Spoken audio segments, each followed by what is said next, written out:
The main character's journey kicks off in a classroom, where he sits quietly, tuning out his classmates' pointless talk. Suddenly, the door swings open, and a guy with a cocky grin steps inside. His friends immediately greet him as boss, and a girl asks about his sales. The smug guy acts like the answer should be obvious as he proudly announces he made 48 million won in just 1 month. The girl is stunned, and his friends excitedly ask if he's planning a party. He assures them that they'll be drinking all night this time. Everyone sounds thrilled, but out of nowhere, the guy's expression changes. He walks up to the protagonist and slams Park's head against the desk, making his message loud and clear. He keeps doing it, reminding Park to buy something next time or he'll regret it. Park takes it all without saying a word, forcing himself to stay calm. The onlookers warn the arrogant bully to stop before he gets in trouble, but he just laughs, saying the teachers are corrupt and a little bribe can fix anything. Ignoring any consequences, he continues beating Park down.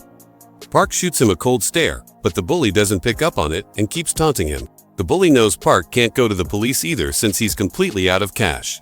He keeps pushing him, but Park's frustration starts to show on his face.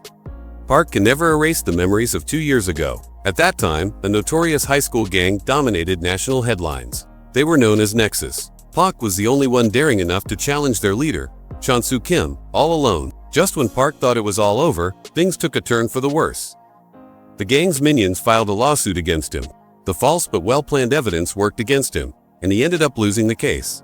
His father had to give up his beloved gym just to gather the settlement money. Park was filled with guilt and frustration. He made a vow never to use his fists again. His father forgave him and told him not to dwell on it, but Park was crushed. That's when he realized that without money, he was powerless. On his way home, 3 men recognize him as Han-jun Park, the guy who once fought the infamous gang. One of them walks up to Park. A bald, muscular thug flashes his ring and drags him into a shady alley. Without any reason, the thug starts attacking Park. He mocks him for being weak, but Park refuses to fight back. The thug finds it hard to believe that such a coward stood up to Nexus.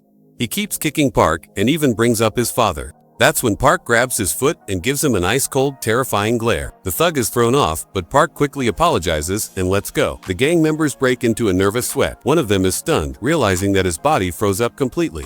He can't believe it, but he admits that Park's stare alone was enough to stop him. The musclehead, still not getting it, picks up a wooden plank. Losing his temper, he smashes it over Park's face. He keeps at it until he's had enough, then walks away with his gang. Looking bored, a mysterious man appears, curious about what Park is trying to prove. He asks if Park is just too scared to pay off his settlement. He tells Park there's no need to hold back after taking such a beating. The mysterious man already knows Park is dead broke, so he pulls out a bag and dumps a thick pile of cash onto the ground. He says it's enough to cover a lawyer's fee, but he thinks it would be more fun if Park crushed the punks first and worried about paying later. He asks if 3 minutes would be enough to take care of the lowlifes. Park listens carefully, wondering who this stranger is. The man reveals that his only goal is to ruin Chon-soo Kim's life. He offers to explain more, but tells Park to deal with the punks first. The bald thug notices the money scattered on the floor. He and his minions approach Park again. The baldy starts running his mouth, but this time, Park knocks the life out of him with a single hit. The gang members freeze in shock as their leader crumples into a pathetic situation. With a menacing gaze, Park locks eyes with the mysterious man and says 4 seconds are all he needs. He rushes toward the minions, finally unleashing his strength. The thugs try to defend themselves, but he tears through them effortlessly. After getting his revenge, he's ready to talk. They move to a tall building. The wealthy man seems surprised that Park doesn't recognize him at all. He pulls out his phone and reveals his identity. He is Jun-ho, the youngest self-made tycoon in the country. Jun-ho starts boasting, but quickly reins himself in and apologizes. He explains what Chon-soo Kim is up to now. Chon-soo is living as a model student, setting a good example for his classmates. The gaming industry in Korea sees him as their rising star. Jun-ho scoffs at how ridiculous it is. Despite his shady past, Chon-soo still runs the underground world as a side business. Meanwhile, his victim, Park, got crushed and is now stuck living like a broke nobody. Jun-ho is certain that with enough cash, he can achieve anything. However, the reason he's holding back is that he wants to ruin the scumbag's life in his own style through a dirty, cruel, and humiliating approach. His goal is to push Chon-soo and his minions all the way to the lowest point possible. Starting today, Jun-ho is willing to cover all of the protagonist's expenses from tracking down the scumbag to making life easier for him. He's even willing to restore the gym business Park's father lost. Jun-ho's only request is for Park to lend him his fists. That's all he asks. Park asks why Jun-ho is after Chon-soo. Jun-ho's expression hardens. He feels the answer isn't needed now, but promises Park everything will be revealed in time. The next morning, Park strides into class with confidence, knowing that money is no longer a concern. He swings open the door and hears the Nexus lackey, threatening the students once again. The tycoon demands everyone spend $300 on his new product line. Once again, Park and Junwoo face the same enemy. Junwoo has ordered Park to eliminate the Nexus grunts first. He checks the students' purchase records and warns them that he won't be lenient this time. His friends laugh and enjoy the power trip, while some students look visibly shaken. Park steps forward, staring at him, and asks if money truly rules everything in this world. Park clenches his fists, admitting that everything people want comes from wealth. With a single blow, he knocks Thug down, leaving the class in shock. He finally accepts that money represents power. Thug recalls a time when he was fearless, confident that he could defeat anyone. But then, he met Park. The day he saw Park fight, he knew he had no chance. Park's strength was something else. He didn't seem human. He moved like a wild beast. However, his luck ran out when he faced Chonsu. The gang leader crushed Park through legal tricks, stripping him of everything and forcing him to the ground. That's when Thug realized money was truly powerful. It could fix any problem. He started his online shop, forcing his classmates to buy his junk. Once he got rich, Park was nothing but a caged animal. Thug climbed his way to the top, using money as his weapon. Now, as Park beats the life out of him, Thug can't understand why this is happening. He tries to fight back, but Park doesn't give him a chance, continuing to pummel him. Humiliated, Thug realizes the entire class is watching him get destroyed. Park drives him against the door. Dazed and angry, Thug tries to speak, but when he looks at Park's terrifying expression, he understands he's done for. In desperation, he calls out for his friend, but the Thug square, too scared of Park, pretends he sees nothing and ignores him. Hopeless, Thug pulls out his phone, threatening to use it as proof, reminding Park that he's completely broke. But Park doesn't care. He keeps kicking his face. Finally, Thug gets what he deserves. Feeling unbearable pain, he hopes he can survive this. With what little strength he has left, he stumbles to the door, trying to escape just to save his life. He attempts to calm himself and think straight, but Park follows him with deadly intent. Knowing he can't win against someone like Park, Thug remembers he has the perfect guy for the job. He rushes into the gym and desperately begs Sung to save him. Park catches up as Thug cowardly hides behind the gym rat, ordering him to stop Park at any cost. The gym rat considers the offer and demands $2 million for the job. Thug, having no other option, instantly agrees. Seong drops his weights and apologizes, explaining he needs money for his college plans. Park understands his situation and casually pulls out a stack of cash from his jacket. He advises the musclehead to avoid unnecessary strain and orders him to stay out of it. Without hesitation, Seong listens and steps aside. Thug screams in frustration, but Park grabs him and hurls him straight out of the window. Thug crashes to the ground before a teacher. The old man takes one look, spots Park, and starts yelling. Once school ends, both are summoned to the teacher's office. He reminds Park of 2 years ago. This time, the teacher won't let it slide, making it clear he won't prevent expulsion again. Thug smirks, feeling victorious as the teacher mentions Park's struggling father. The mention pushes Park over the edge, and he punches Thug. The teacher erupts, trying to stop Park, but it's useless. He continues, beating Thug senseless.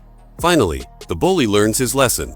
A man enters, advising Park to stop. The teacher demands to know his identity. The figure introduces himself as Byam Gwan Kim, an associate lawyer at KR. The teacher recognizes the man, but is puzzled as to why he's here. Meanwhile, at Junwoo's office, Park questions how everything was handled so quickly. He recalls how the principal started groveling the moment he finished talking to the lawyer. The bully was expelled instantly. Junwoo smirks, calling it effortless. He says Thug paid the price for his disgusting behavior. Curious, Park asks about the principal. Junwoo casually reveals that dealing with him was a joke, using evidence to silence the old man for good. However, Junwoo makes it clear he's not finished with the principal. For now, he's using him to send the bully to juvenile detention. Once that's done, his next move is to throw the principal behind bars. Junwoo is determined no one escapes. He stops talking about himself and asks if Park is feeling any better. The protagonist is still not content. Junwoo realizes that it's still too early to expect thanks from Park and understands he should be the one expressing his gratitude. Junwoo shows his appreciation ahead of time. Thug can't hide his anger anymore. He's set on getting revenge on Park and ending his life. The next day, he starts walking and arrives at a shady location. A man peeks out from the door and asks who is there. Thug explains that he's here to check on the progress. The man greets him, calling his arrival perfect, and lets him in. Mentioning that Jin Song is here, Thug sees a few men hitting the gym rat with bats. The leader invites him inside. Jin Song notices Thug and finally realizes that he's behind everything. They silence the gym rat and continue hitting him with bats. The leader tells his assistant to take the trashy gym rat away as their client has arrived. Jin Song wonders why Thug showed up in person this time. Thug reveals that he has another request. Jin Song calls him cute and gets excited. Thug offers to pay 10 million won for it. The yellow-haired assistant is surprised, advising the leader to accept and asks Thug for more details. Jin-sung hits his minion on the head with a bat and orders him to stay quiet. He believes Thug is going after something big this time. The scumbag explains that he wants Hanjun Park dead. Jin-sung gives him a cold look and tells him to leave, saying he's not foolish enough to take on someone like Park for just 10 million. Thug explains that he's willing to pay 10 million up front, and once the job is done, he'll give another 10 million. Jin-sung gets excited and agrees to the deal. Juju enters a house surrounded by tall buildings and sealed with police tape. He announces his arrival and apologizes for not visiting more often. He brings fried chicken with him and comments on how small it is. Junwoo suddenly recalls his father's fried chicken and starts craving it. He remembers that the last time he had his dad's delicious fried chicken was 2 years ago. Junwoo's expression shifts, his anger flares as memories flood back like they happened just yesterday. He stays quiet for a moment, but then decides to walk away. He declares he won't be able to drop by anytime soon due to his packed schedule, as he's finally closing in on his objective. Junwoo exits the house and spots his advocate waiting for him. The man reports that Thug is making a move again. He asks for directions, but Junwoo reminds him that he's done playing fair. The attorney smirks and chooses to obey his boss's command. That night, Park's father receives a phone call from a major gym. He agrees to the proposal and discovers the salary is incredible. He decides to start working there the next day, and as the call ends, he yells in joy and shares the great news. He wonders how fortune suddenly smiled upon them and thinks they might even hit it big soon. Park wakes up early for his workout. His father advises him to return on time since they'll be feasting like royalty for once. Park notices the real happiness in his father's expression, which makes him feel content. As he steps out, his phone rings and he hears that Thug is scheming something. Junwoo reveals that he recruited some runaway teens, but they won't be much trouble. He tells Park to call if things get rough, but the main character assures him it won't be necessary. Junwoo is puzzled, so Park clarifies the so-called delinquents are already here. Park asks who they are as he spots a Vankun speeding toward him, aiming to take him out. Instinctively, he charges forward, trying to protect himself. He crashes to the ground and suffers a head injury. The attackers laugh at him, questioning if he enjoys pain. Jin-sung is stunned. He calls it a clever move as he watches Park rise again. Fueled by rage, Park prepares to take them all down. The goons grab their weapons, ready for a brawl. Despite being out of practice, Jin-sung realizes that Park still possesses power and speed. He believes Park might win, even while injured. Nearby apartment residents hear the ruckus and grow curious about the commotion. The gang leader smirks and orders his crew to get in the van. He looks forward to meeting Park again and drives off. But Park refuses to let it slide. He sprints after the vehicle with all his might. The thugs laugh, thinking he's out of his mind, but he proves them wrong by closing the gap. Their amusement turns to fear. Park leaps onto the van and shatters the side mirror. He seizes one of the goons, letting the van speed away. The remaining crew members ask their boss if they should return for their fallen comrade, but Jin-sung commands them to abandon him, shocking everyone. The stranded guy tries to stand. Park demands to know where they're headed. The guy jokes around, refusing to take him seriously. In response, Park smashes his face with a punch. He gives the trembling minion another chance, but he stays silent. Park starts beating him senseless. Inside a shady hideout, the criminals revel in their so-called victory. Their leader warns them to control their drinking. Meanwhile, Thug sits quietly, his face filled with irritation. He finally speaks, questioning their celebration. He expects them to be worth his investment and wonders what they'll do if Park tracks down their pathetic base. The leader acknowledges his point, but doubts Park will show up. He references an old Korean proverb about hunting a bear. Suddenly, the guy smashes his glass and reminds Thug they aren't dealing with a bear, they're facing a tiger. Jin-sung grips Thug's face and intimidates him with the jagged glass. He doubts any weapon will be enough, but recalls how their ancestors hunted tigers by unleashing packs of hounds upon them.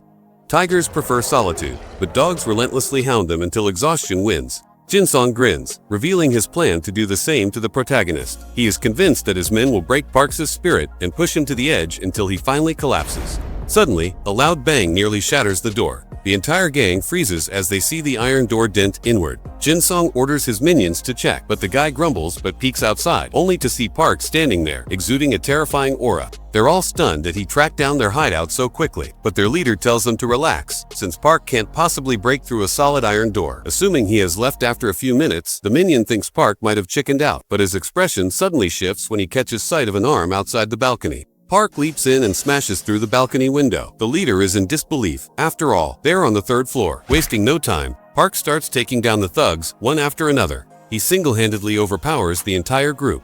After knocking out a few of them, he turns back to deal with the rest. As the gang faces Park, Thug is filled with fear, but he notices Jin-sung remains composed. He remembers how easily the gang took down Seong, so he convinces himself that the leader must still have some hidden tricks up his sleeve. He clings to the hope that the gang might still stand a chance against Park. Jin-sung commands his men to attack. They all rush at Park with weapons in hand, but he doesn't flinch. Grabbing one thug by the leg, he hurls him against the wall. Another charges from behind, but Park swiftly knocks him out and puts him below. The yellow-haired minion smashes a bat over Park's head, thinking he dealt some serious damage. But Park quickly proves him wrong by tossing him straight out of the third-floor window. The weakling crashes onto the ground below. Out of nowhere, a biker girl appears and walks toward the fallen minion. As his vision blurs, she asks if Park is up there fighting. He weakly confirms it, trying to say more, but she simply whacks him with her helmet and walks away. The biker girl calls Junwoo about Park's situation. Junwoo sounds worried, but she ignores his concern and rambles about adorable handbags she found online. She demands payment for any further details, irritating Junwoo, but he sends the money to keep her satisfied. First, she shares Park's location. Inside the apartment, Jin-sung stands face to face with Park, the only one left. Thug lies nearby, his face swollen and battered. The leader admits they couldn't do anything against Park. He thinks he was spared because Park needs something from him. The protagonist corrects him and grabs his throat. He simply saved the worst for last. Jin-sung realizes his fate is sealed. He swings his bat, but Park slams him onto the ground. As Park pummels his face, a teary-eyed boy steps in, begging him to stop. He calls it unfair, claiming the leader has suffered enough and can't even afford basic expenses as an orphan. Park listens, but the orphan breaks down, questioning why he deserves all this. Junwoo finally arrives, surveying the mess Park created. The orphan, trembling, asks who he is, and assumes Junwoo ordered the attack. Junwoo introduces himself and states he will cover the damages. The tearful boy finally quiets down and demands 10 million won. Junwoo surprises him by handing over 50 million instead. Lying in his broken state, Jin-sung weakly calls Park a monster, claiming no human could possess such strength. Realizing he was doomed from the start, he attempts a desperate escape by leaping from the building.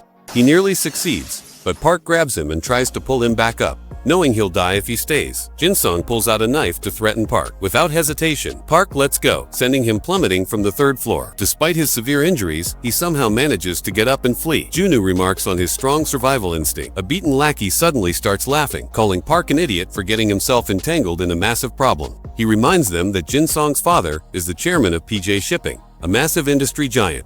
The lackey believes his leader's father can make them disappear without a trace. Junwoo's lips curl into a wicked grin.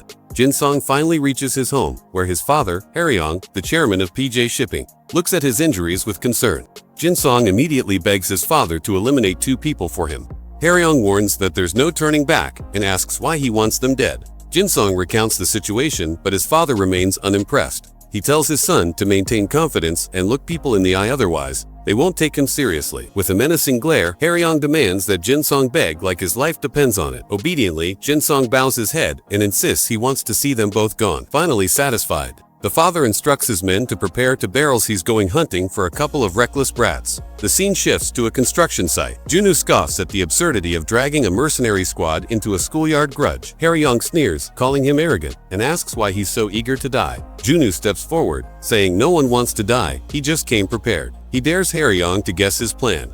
The older man looks confused at first, then his expression shifts as recognition dawns.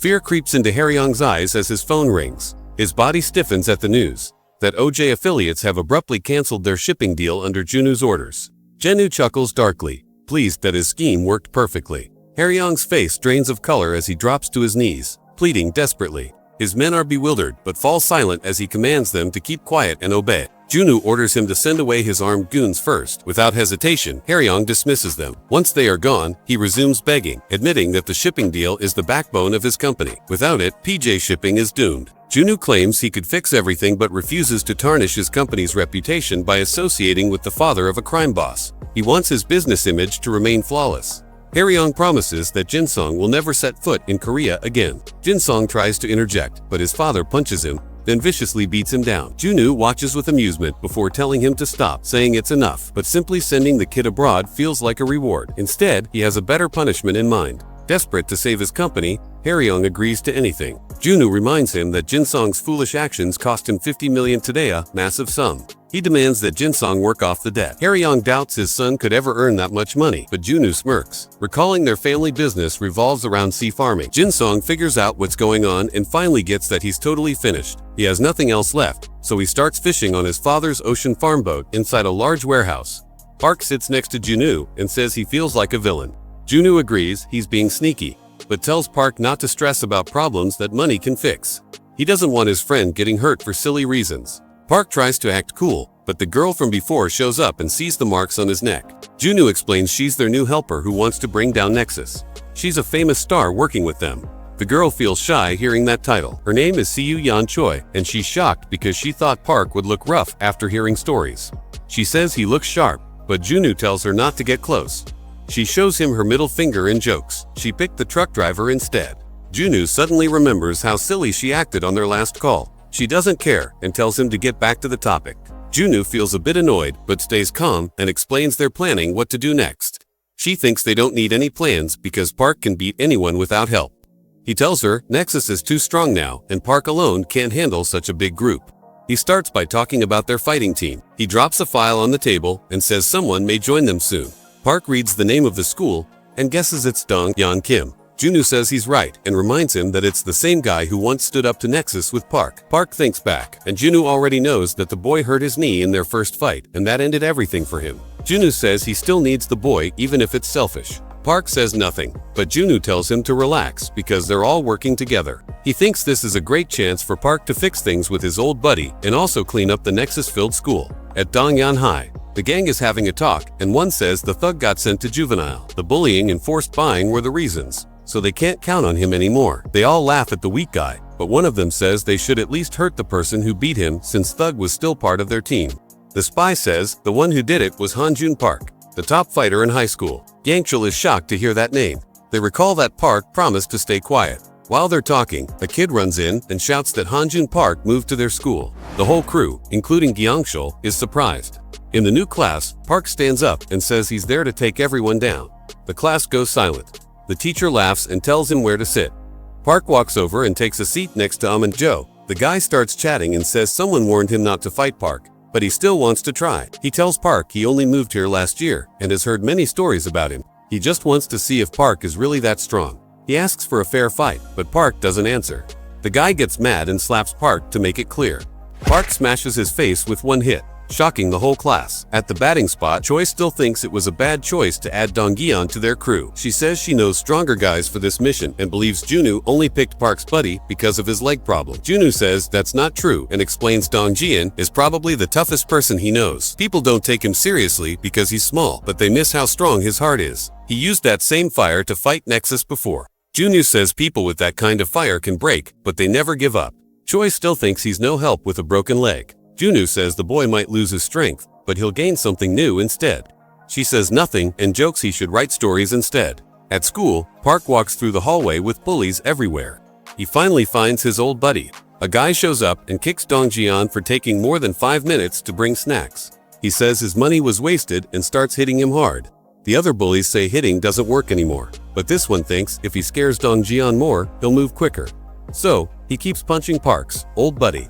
Park watches it all with a cold look. Scene shift to Juna's office. Choi finally agrees to let Dong-yeon join their group, but she still thinks Park isn't the kind of guy to patch things up with an old buddy. She says it would be easier if they just used cash, but Junwoo explains that he's not someone who worries about wealth. He reminds her that Dong-yeon went against Nexus only because Hanjun did. That was the only reason. Junwoo finds that kind of thinking silly, but he now knows that if a friend has a problem, it becomes his too. Dong-yeon getting hurt. That's just who Park really is. At school, Dong-yeon finally gets a moment to rest and takes a seat. Park walks over and says hello. Dong-yeon already knows why Park came to this school. He says it doesn't make sense since the group has become very strong. They have not just fighters but money too, so the fight is already lost. Park clearly says he's going to win this time. Dong-yeon thinks that's a joke, saying his strong will didn't stop him from becoming a loser before. Park stays quiet but tells him to just wait and see. The leader watches them from the school building and calls it weak to see Park team up with Dong-yeon. He tells his team to get ready to crush him. At the hospital, the doctor is glad that Dong-yeon is not pushing himself, but he warns that if he waits too long, he might not be able to move right ever again. He tells him to go to a surgeon, even if it costs a lot.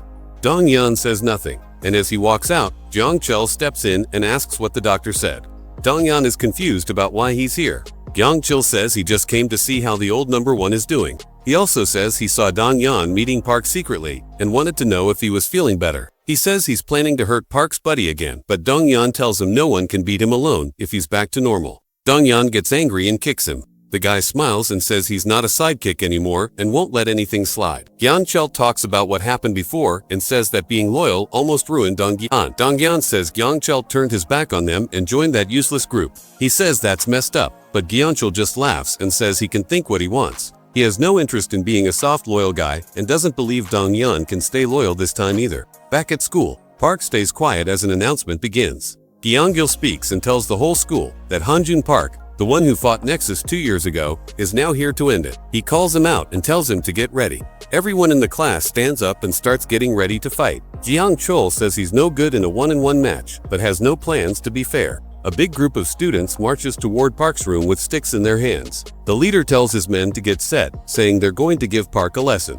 A few students fly out of the class badly hurt. The others in the hall panic and learn Park has already beaten them all. They can't believe the whole class is already down. Park steps out wearing a scary look and tells everyone to come and hit him.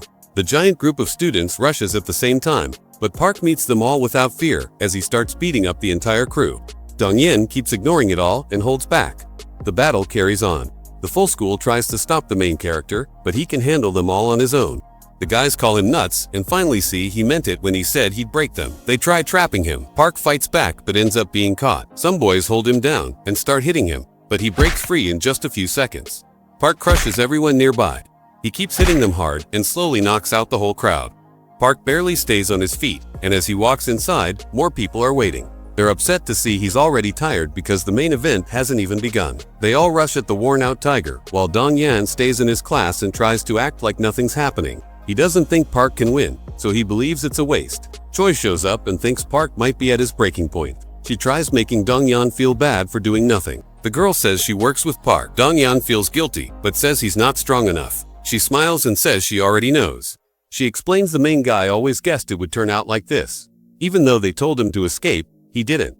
She tells Dong-yan the reason Park is still fighting is to show something to him. The guy suddenly remembers what his buddy said and falls quiet. She says he won't feel sorry, making Dong-yan rethink his choice. In the hall, Park finishes fighting off everyone. He's exhausted after battling such a big group, but Gang Cho shows up with more fighters. He claps for Park and says he's really strong, but doesn't think he can keep going against the 10 best students in the school.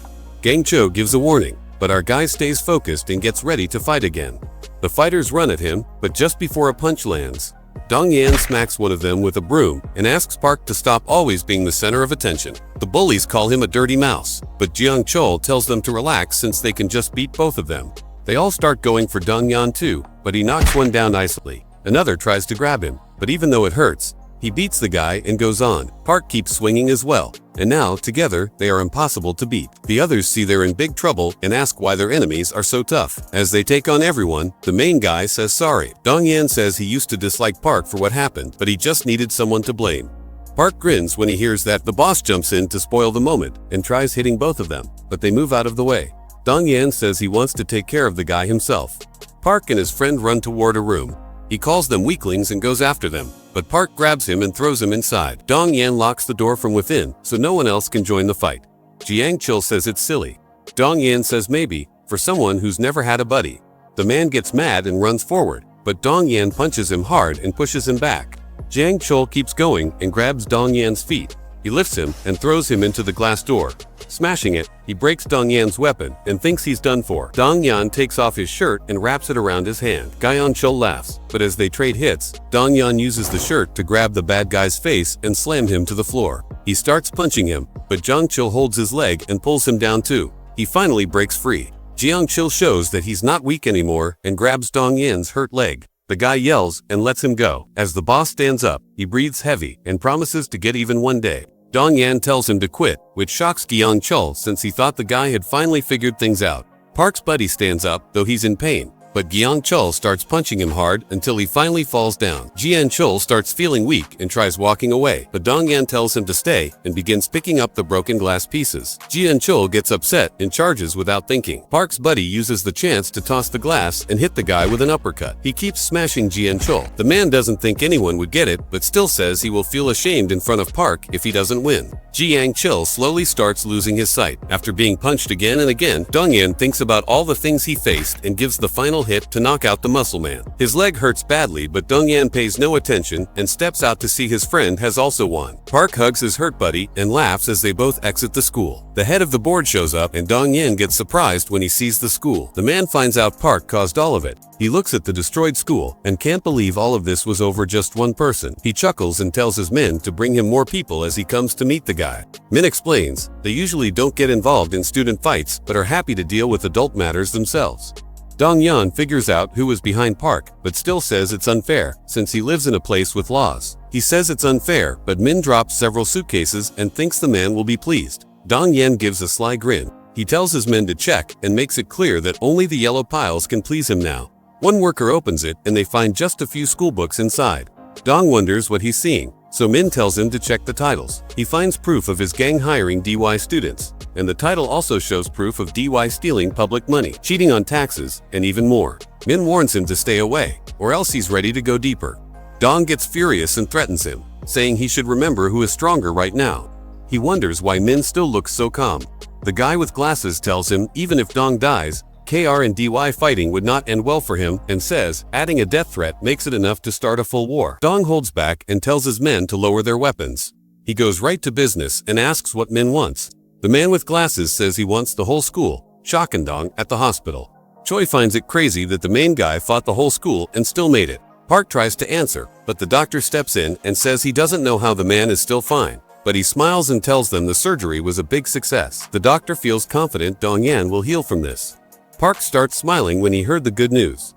Somewhere, at a nice place, Juna waits beside a lady and thanks Chonsu Kim for making time. She starts asking him questions. Juna reads the story about the school and smiles proudly. He hears the lady leave after finishing the interview. Chansu sees Junu and quickly figures out why his meeting was cancelled. He guesses Junu set up the magazine article. Chansu is shocked an important person like Junu came looking for him. He feels honored, but Junu smirks and tells him to stop the nice talk. He sits down and reminds Chansu who he is. The boss grins and says he remembers, but that things are not the same anymore. He congratulates Junu for reaching the top, but says he's just a gamer now. Chansu shows fake respect, but Junu doesn't fall for it. He makes it clear he won't forgive so icily. Junu grins darkly. He says he finished off Dong-yan high, but Chansu stays cool and walks away, feeling there's nothing left to say. He offers a handshake, but Junu doesn't react or show any care. Junu hopes he keeps up that fake smile next time they meet. Chansu smiles again, but as he steps outside the restaurant, his real face shows anger. Junu feels calmer. He had worried he might still care about old feelings and thought he might get scared. But now he knows he worried for no reason because Chonu's face still makes him mad. Inside a vehicle, Chansu's driver asks if he will take action. The man calls the school battle an invitation and says he surely will strike back. Chansu thinks this fight will be the biggest one ever in Korea's history. Inside a fancy place, Tae-soo Choi steps into a room filled with men. He asks why he was told to come for an emergency meeting. Even though the others are also annoyed about it, Changgu feels they shouldn't act so upset. As every boss gathers for the important meeting, Tae-soo hears they'll be talking about Hanjun Park. He believed the man had stayed quiet after his life was ruined by the crew, and the others think the same way. Dong Chi-han asks who they're speaking about. Since he doesn't know what's going on, Manganli laughs at his confusion, but thinks it's normal for a weak newbie like him. The man makes fun of him, then he starts saying that Park is a big problem for the whole crew. He once controlled a tiny area, and Nexus ruled the land around it, and a few nearby parts. But Park refused to give up his place, which was shameful for the crew. The bigger problem was that more and more folks got encouraged after hearing about Park, so Nexus had to fight extra enemies. The group gave everything to crush anyone who stopped them, but it didn't go smoothly, which is the reason they're all here. He says something no one saw coming took place. They went against Park with their full power, but still lost every time. Soon Nexus was almost broken apart because of one man. Dong Cheong thinks that's hard to believe, Won Gil says. He'll get it after seeing the man himself. He calls Park a real monster. Dong Cheong starts laughing and calls everyone weak since they lost to one person. The bosses get angry, and Mon-gil tells him to shut his mouth, or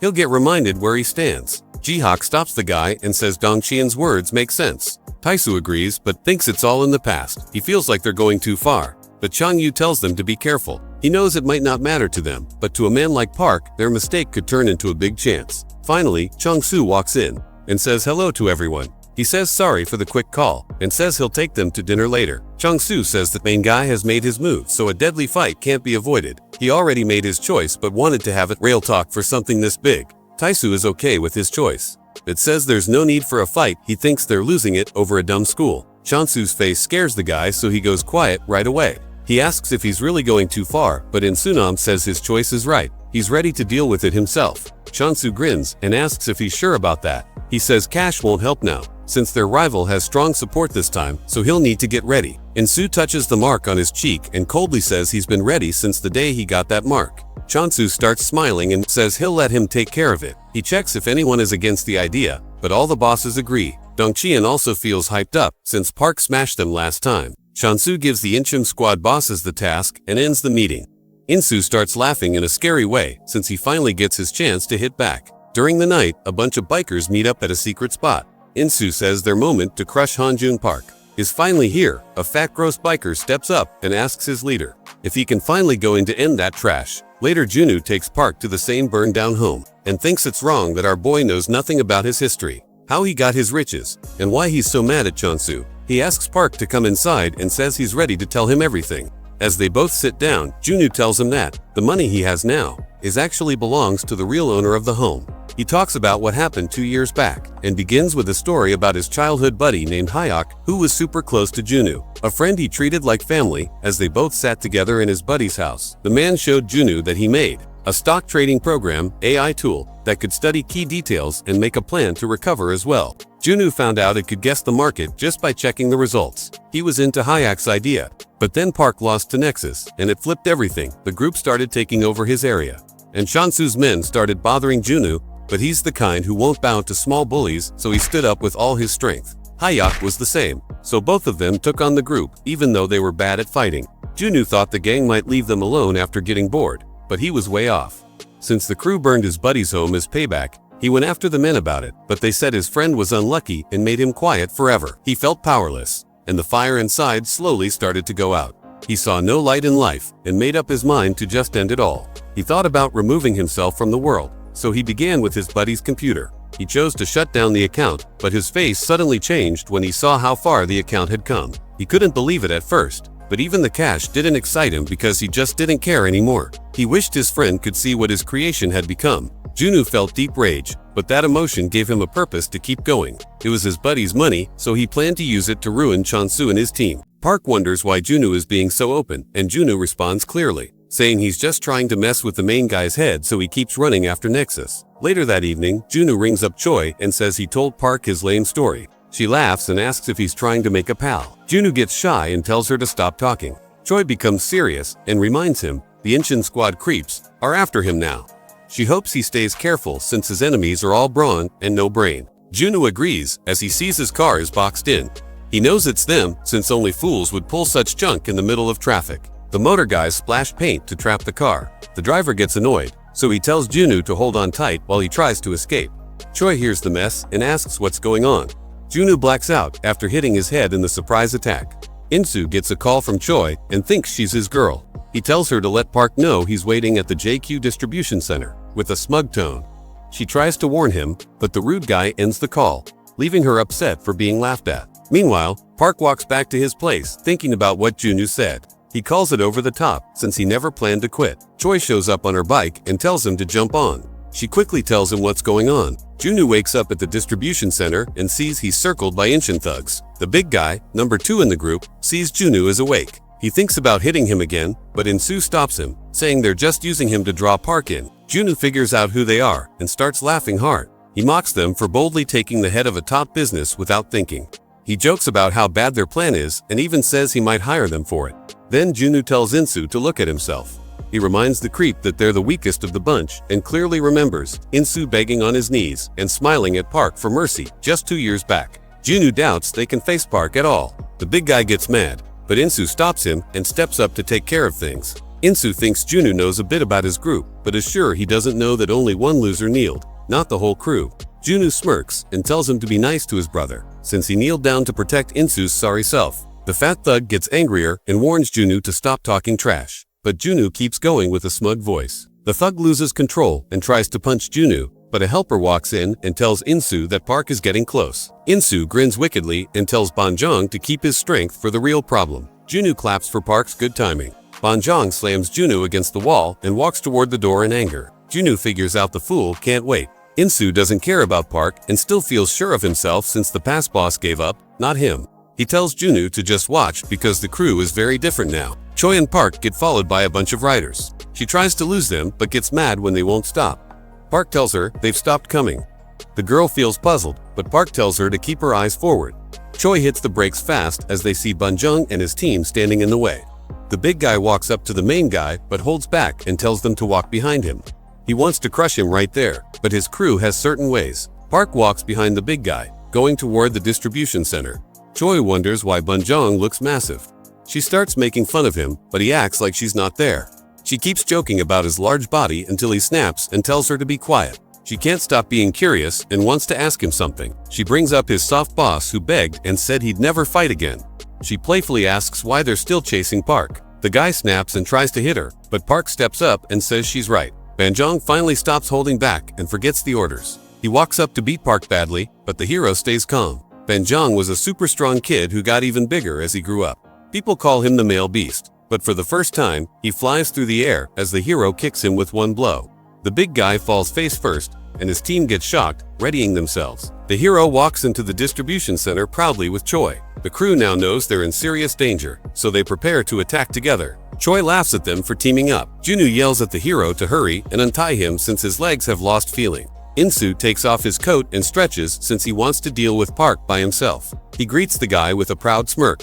Park sees that he's Mansu's sibling. Insu gets focused and throws a punch. Even without touching him, Park's cheek starts to bleed. Insu explains how much he's wanted this match. He doesn't wait and swings again. Park tries to move aside but still gets hit, which surprises him. Insu says today is the day he makes up for the shame his group went through 2 years ago. Park ignores his talk and begins to strike, but his moves don't land. Insu dodges every hit with ease. Park does his best to stand firm against the guy, but Insu lands a clean hit on his face and makes fun of him for moving slow. The main guy steps back and feels annoyed, but Insu pushes him to keep going because he still has a lot of anger to release. Insu tells him to get up with a serious look. After the old boss got beaten badly, Insu didn't rest at all and trained without stopping from the shame he felt.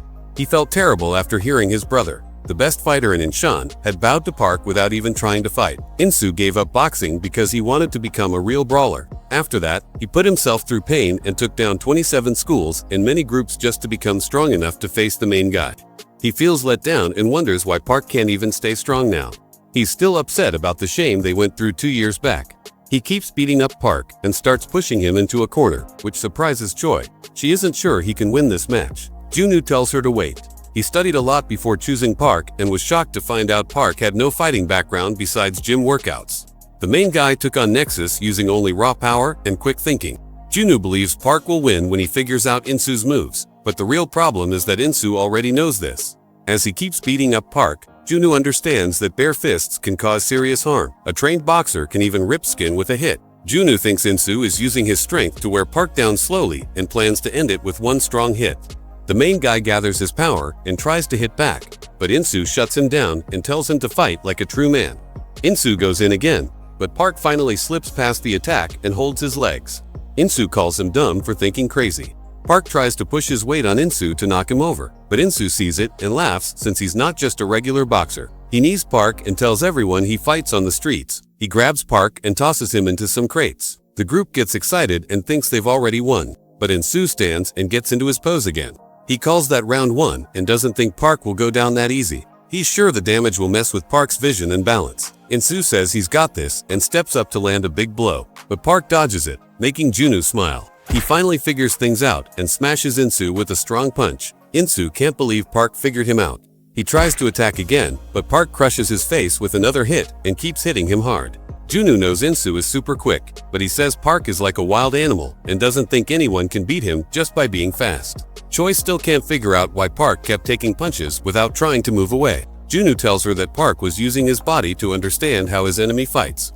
The main guy managed to learn all about how Insu throws punches. Insu just barely avoids Park's kick and gets annoyed since Park can now guess all his actions. Insu gets hit hard in the face by Park and feels upset, wondering why he went so hard in training just to get exposed that quick. He sees now that the main guy is a real smart fighter. Still, he doesn't stop and dodges Park's next move to try smashing him for good. Insu keeps throwing quick hits to cause more pain. He moves faster and dares Park to stay on his level.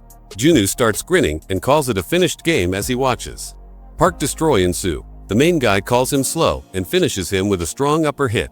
The bad guy suddenly remembers how his brother wanted to guard the people close to him, even if it meant throwing away his pride. He thought the saddest man was the one who failed to protect his people. Park keeps beating In-soo, but he refuses to quit and suddenly remembers his brother begging in front of Park. He called it out back then and laughed at his weak brother for bowing. In-soo stepped up to protect In-chun's name on his own, but was beaten badly. Right now, In-soo still stands firmly. His group starts worrying, and one of them asks why Banjong is just standing there. In-soo starts to black out and finally sees why his brother got on his knees. He now gets it. No normal man can fight someone like Park. He feels scared and wants to run, but he knows the lives of his whole crew rest on him. Banjong and the others rush at Park to bring him down.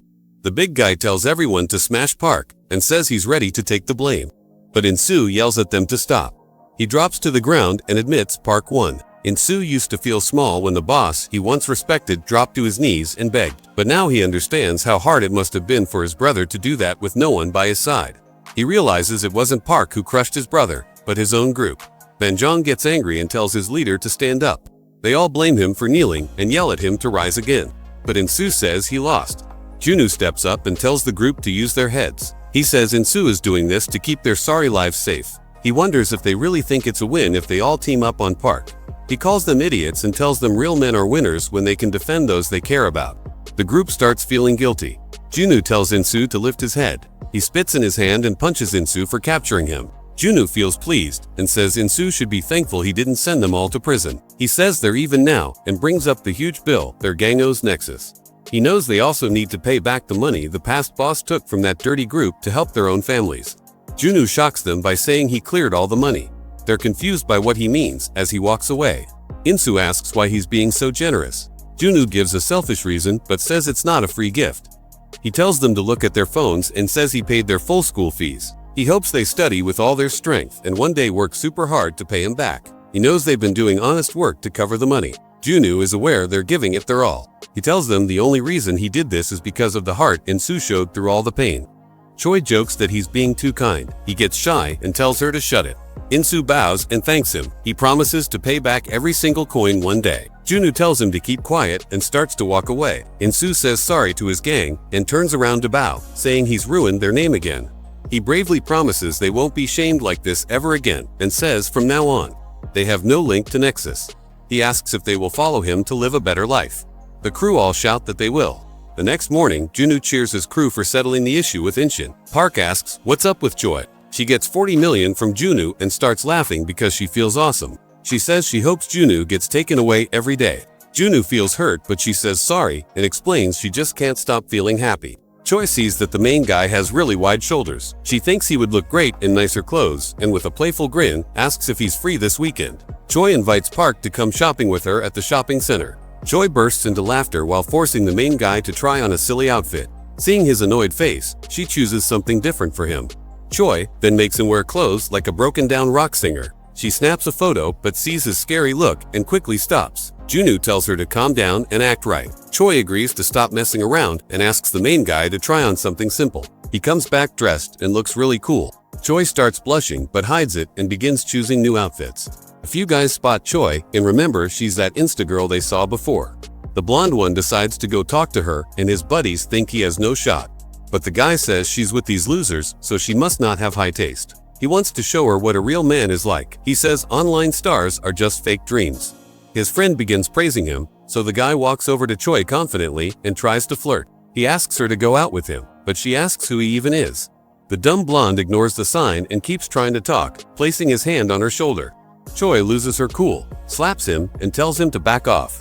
She says she already heard his stupid words before. She embarrasses him in front of others, but he can't take the no and goes to hit her to teach her a lesson. The main guy jumps in and beats him badly.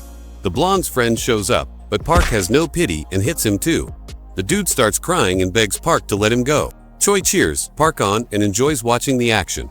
A store worker arrives and warns them she'll call the cops if they don't stop. Choi says they'll stop, but the worker says they also need to pay for the mess. Park and Choi both turn and stare at Junwoo to pay. He gets annoyed, but tries not to explode. At a casino, Tae-soo finds out In-shin got beaten by Park. He says he wasn't expecting much from those losers. He gives Junwoo credit for being bold after learning he paid off In-shin's bills. Tae-soo plays cards with a woman who looks upset. He tells his boss not to worry about Park because they're ready to fight now. Taisu ends the call and focuses on the game. He gives a wicked grin and tells the woman to check her card. She nervously flips it and sees she lost again. Taisu tells her she hit the max debt of 120 million after this round.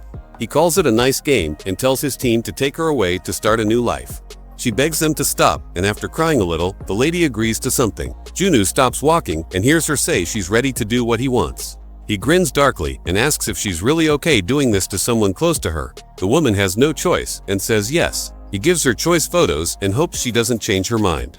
At the hospital, a nurse catches Dongyan doing leg presses. She makes him stop right away since he's not fully healed yet. Junwoo says hi and asks if he's healing all right. Dongyan thanks him and promises to repay every last bit, but Junwoo tells him to relax and even lets Dongyan pick for himself. The man is grateful but clearly says he will beat Nexus for sure. He's doing it just for his own reasons. Junwoo smirks and hopes he gets well soon. In a big building, Junwoo fills Park in about what happened. The main guy feels pleased. Junwoo gets back to work and believes everything is going just like they planned. He thinks their next enemy is the one who gave money to Incheon, that Taisu and his Jeongi group. Junwoo doubts Park knows the man, so he explains that Taisu is the money brain behind the crew, a greedy man who earns cash through shady lending. Junwoo wants to focus on breaking his group first. Junwoo wants Park to meet someone, so they head to a random storage place. Junwoo thanks the person for working with them and talks to a nervous oddball. The guy wants protection after this. After some talk, he says Taisu is like a devil. He begins telling his past and says people used to say nice things about him every day. His pals thought he could become a big online star, and he liked hearing it because he also wanted that. But even after trying really hard, the truth was he couldn't get known until one day when he got invited to a party thrown by famous people with thousands of fans. He believed it was a lucky chance sent by the heavens. So he started going to their parties. The famous people he met helped him, and after a few days, his followers finally went up. He began feeling really happy, but it didn't last long because the new popular friends started acting differently. He was dragged into a casino by them, and even though he warned them, they continued betting money.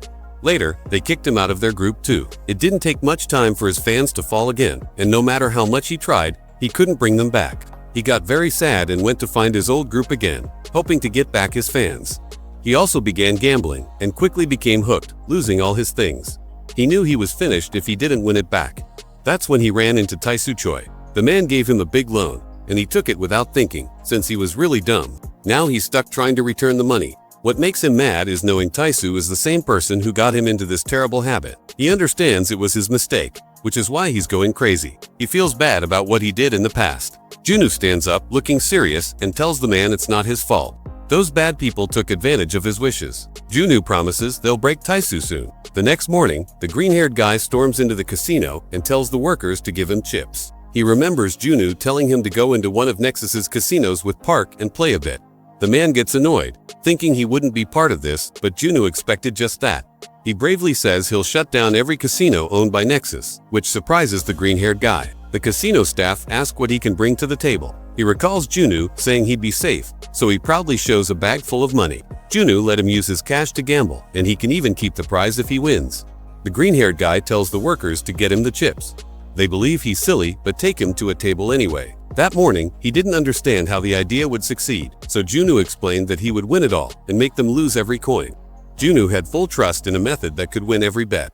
Normally, the ones running the games lose a few rounds, but from what Junwoo had seen, Nexus's casinos were made to help the house win, always, which means they were cheating somehow. The green-haired guy already guessed that, but didn't know how to win against it. Junwoo gave him a way to use their trick to beat them.